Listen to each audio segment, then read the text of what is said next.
Your imagination creates your reality. This is not a wild topic. It's been scientific evidence.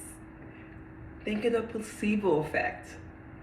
Think of, at least for me being so upset about something to the point that I'm sitting in my home. Nothing has happened. I'm sitting in my home crying over a situation that honestly didn't even happen. I'm really crying over what might happen and being upset about it, stressed about it, about something that did not occur that I'm imagining. I see a condition, see some situation, I take it, I don't know, I tell you, it must be a Cancerian trait because I am queen ruminator. I'll see a situation and I'll go home and just ruminate, and I ruminate on it, and I'll text somebody and I'll talk to somebody and be like, hey, but what if this and this happened? And honestly, the person there is like, yeah, it could, and this it's funny because when you're seeking things, you're gonna find exactly what you're seeking.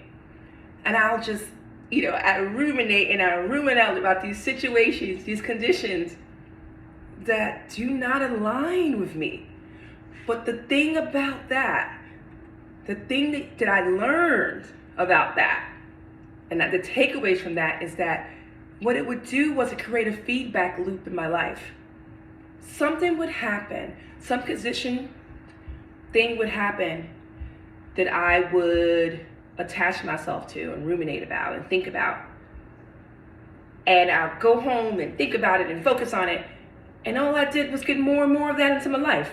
More and more of that into my life. That's all I kept doing, get more and more of that situation into my life. And regardless of, I'm like, oh, I don't understand why this is happening to me.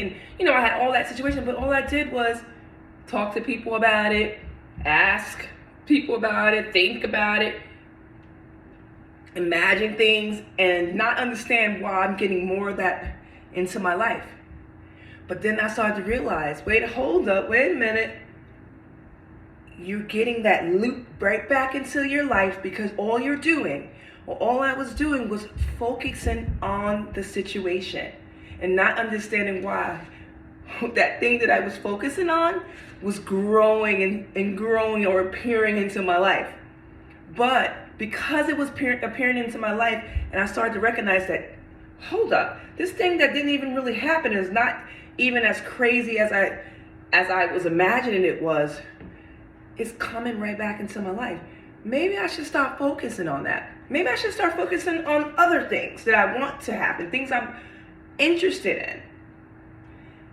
And that's when I started to see where my beliefs lied. I started to realize that my beliefs and assumptions was a certain way. And now it's time for me to shift another way. And I did this unintentionally at first. I didn't realize I was in it. So let me start focusing on this. Let me start thinking about this. Oh yeah, me and this person weren't getting along, quote unquote, but let me start thinking of them lovingly. Like how much I'm gonna sit there and think about how I don't like them, and then the next day I see them more and more and more of that, So I started to think about that, and it shifted. I'm telling you, it shifted. I've spoke about this before. I don't have those kind of situations anymore because my focus is so different now. So your imagination creates. What you imagine creates your reality. It really, really does. And what you're getting more and more in your life kind of tells you exactly what you believe and assume, and your beliefs and your assumptions are what creates your life, your perspective. We all know this. I talked about perspective last week. And also, I started to realize that I'm the suggester of my life. I'm not the suggestee. I was always trying to figure out how. I would ask people all the time what they suggest for this, how I should run. No, you're the suggester of your life. You suggest exactly how you should run your life or do your life, or you already kind of know this answer. You just gotta be still. Just be still and know. You are not the suggestee. I find that we tend to look outside. We look for validation.